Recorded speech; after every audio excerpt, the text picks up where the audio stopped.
Good morning বন্ধুরা, নতুন একটা দিন, নতুন একটা সকালে আপনাদের সকলকে স্বাগত জানাই আমার বং উপমা চ্যানেলে। আজকের দিনটাকে তাহলে এখান থেকে শুরু করি, সঙ্গে থাকুন, আশা করি ভালো লাগবে। সকালবেলা উঠে হাত মুখ ধুয়ে ফ্রেশ হয়ে ছাদে চলে এসেছি। এখানে সারাটা দিন তো আর আসা হয় না, সকালবেলাটাই একটু আসি, হাঁটাচলা করি। দেখুন সারাটা দিন কী করি, আশা করি ভালো লাগবে।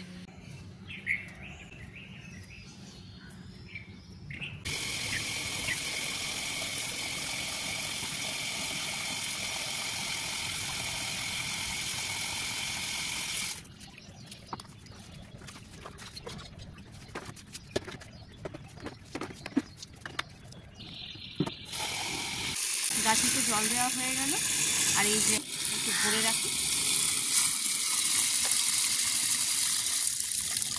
এই জলটা ছাদেই রেখে দেবো, পাখিরা আসে খায়।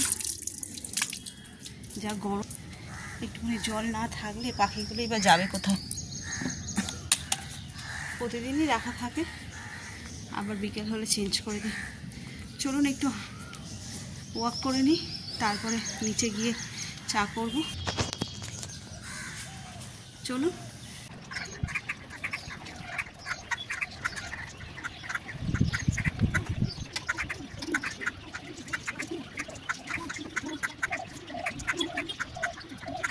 চলো, একটু হাঁটা হয়ে গেল, এবার পরের কাজগুলো করে নিই চটপট। তো এই দেখো, আগে একটা জিনিস দেখাই। এই যে আমাদের গাছের ফুল কীরকম ফুটেছে দেখেছেন?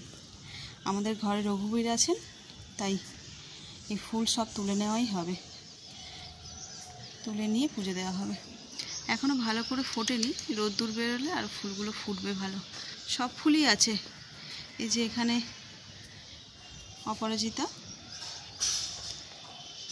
ওইদিকে টগর আছে, গাঁদা আছে, জবা আছে, রক্তকরবী আছে, সবই আছে।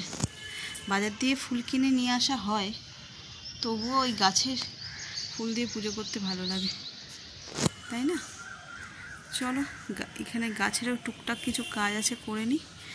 যেমন এই যে এখানে এই গোলাপ গাছটা, হাজারি গোলাপ বলে, আমরা তো হাজারি গোলাপ বলি, আর কে কী বলে কমেন্ট করে জানিও।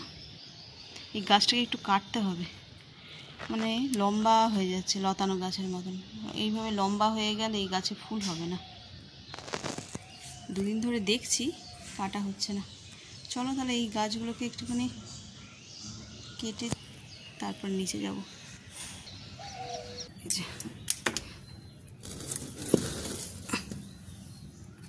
দেখছেন ডালপালাগুলো কত বড় হয়েছে? এইভাবে এত বড় গাছে ফুল হবে না, ছোট করে সব কেটে ফেলতে পারলে।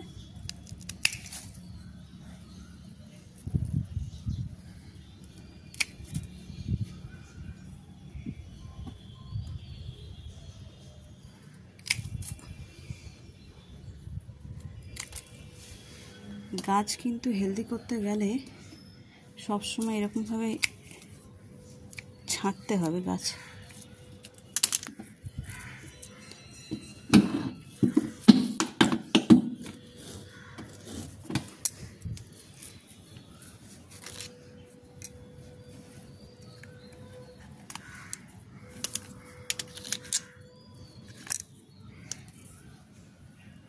শুকনো ডালপালাগুলো যদি একটু কেটে দেওয়া যায়।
চলো লাল শাকটা বেছে নিই।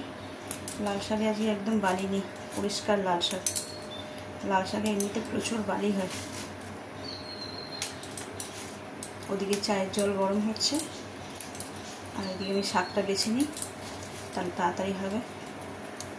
আজ বুধবার, ব্যস্ততম একটা দিন।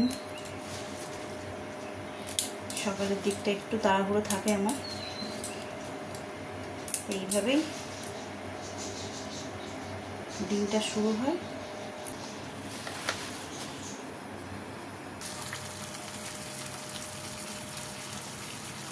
জলটা উপভোগ করে ফুটছে, এবার একটু চা পাতাটা দিয়ে দেবো। ফুটন্ত জলে এই চা পাতাটা দিয়ে একটু ফুটলে গ্যাসটা নিভিয়ে একটা ঢাকা দিয়ে দিতে হবে। এভাবে 5 মিনিট থাকলে তারপরে আবার ছেঁকে নেব। এদিকে এবার দুধ চাটা বসিয়ে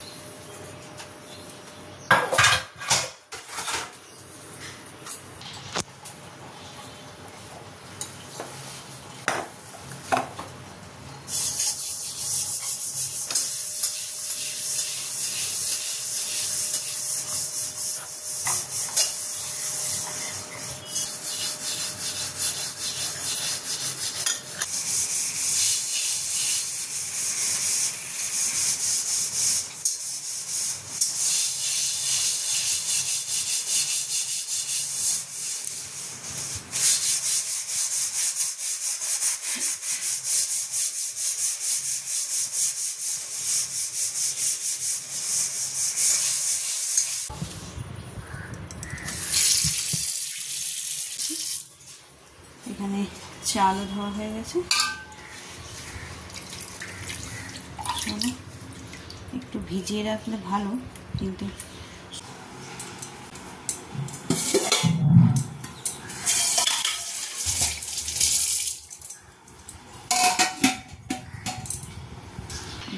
ভাত দিয়ে ডাল সব বসানো হয়ে গেছে। এবার শাকটা ভাজবো।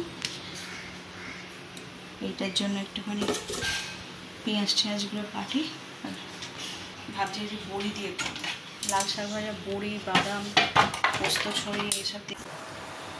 আজকের বড় কাজ এই যে এঁচোড়টা কাটা। আজ এঁচোড় চিংড়ি হবে। আর এই এঁচোড়টা আমাদের পাশের বাড়ির জেঠিমা তার গাছে হয়েছে, দিয়ে প্রত্যেক বছরই দেয়। কাঁঠাল হলেও দেয়, এঁচোড় হলেও দেয়। তো চলো এই এঁচোড়টা কীভাবে কাটি। অত সহজ হবে না, তাও চেষ্টা করবো, হাল ছাড়বো না। চলো এঁচোড়টা কাটি। প্রথমে তো হাতে একটু তেল ঠেল লাগিয়ে নিতে হবে, তারপরে ছেড়ে দাও। চলো ঠাকুরের নাম করে শুরু করে দিই। কচি এঁচোড়টা একদমই কচি। জেঠিমা ছোটো থাকতে থাকতেই আমাদের দিয়ে দেয়। এই দেখুন সেভাবে দানাই হয়নি, বুঝছে, একদম কচি।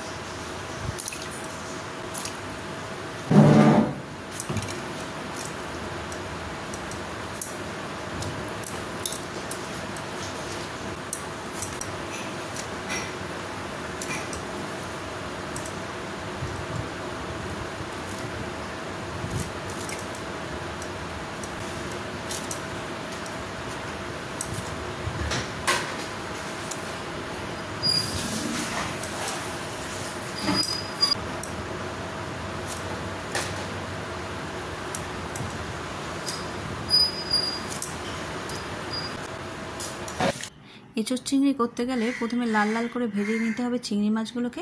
তারপরে কড়াইতে তেল গরম করে তাতে সিদ্ধ করা এঁচোড়গুলো দিয়ে লাল লাল করে ভেজে তুলে নিতে হবে।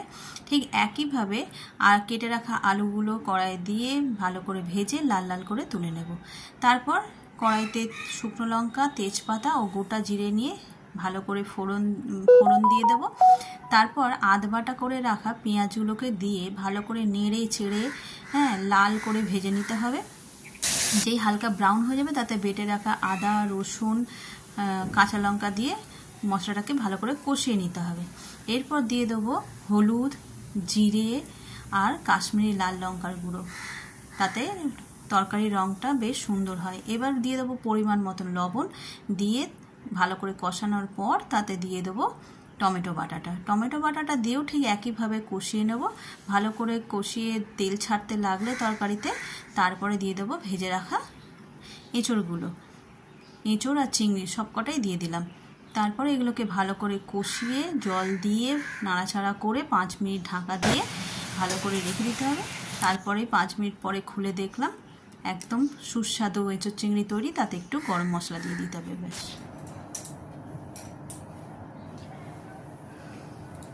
ফাইনালি সব কাজ ডান। আর সবচেয়ে বড় কাজ হলো এই মাথায় শ্যাম্পু করে স্নান করা। এবার আর কোনো কাজ নেই, ছেলে স্কুলে গেছে, ও বাড়ি ফিরুক, তারপরে লাঞ্চ করে নেব। আজ তো লাঞ্চে জানোই কি রান্না হয়েছে, ভাত, টকের ডাল, শাক ভাজা, লাল শাক ভাজা বড়ি আর বাদাম দিয়ে, এঁচড় চিংড়ি, আর পরে একটু শোল মাছ ছিল কালকের, ওইগুলো একটু ঝাল, মানে কালকে তো আম দিয়ে হয়েছিল, আজ একটু ঝাল করেছি শোল মাছ। চলো তাহলে এই পর্যন্ত থাক, ছেলে আসুক, খাওয়া দাওয়া করি, তারপরে আবার বিকেলে দেখা হচ্ছে। Good morning. আজ বৃহস্পতিবার সকালবেলায় হাত মুখ ধুয়ে ফ্রেশ হয়ে সোজা চলে এসেছি রান্নাঘরে। এখন চা বসাবো। তো কাল দুপুরবেলার পর থেকে আর কোনো ব্লগ দেওয়া হয়নি। এডিট করতে গিয়ে দেখছি যে আরে এন্ডিংই তো হয়নি, অর্ধেকটা করেই ছেড়ে দিয়েছি। হঠাৎ করে একটা কাজ এসে গেছিলো, তো খুব ব্যস্ত। বুধবার বলে না, উইকডেজগুলোতে একটু ব্যস্ততার মধ্যেই থাকি। তো ঠিক আছে, চলুন চাটা করে নিই, তারপর আবার কথা হচ্ছে।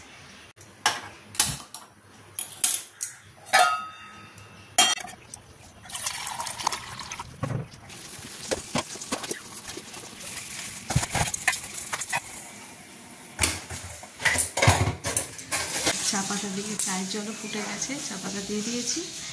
চাটা হোক, চাটা হতে একটু সময় লাগবে, ঢাকা দিয়ে রাখলাম। তাহলে চলুন আজকের দিনটা এখানেই শেষ করি। আর যারা দেখছেন আশা করি ভালো লাগবে, আর যদি ভালো লেগে থাকে তাহলে please like, comment and share. Thank you.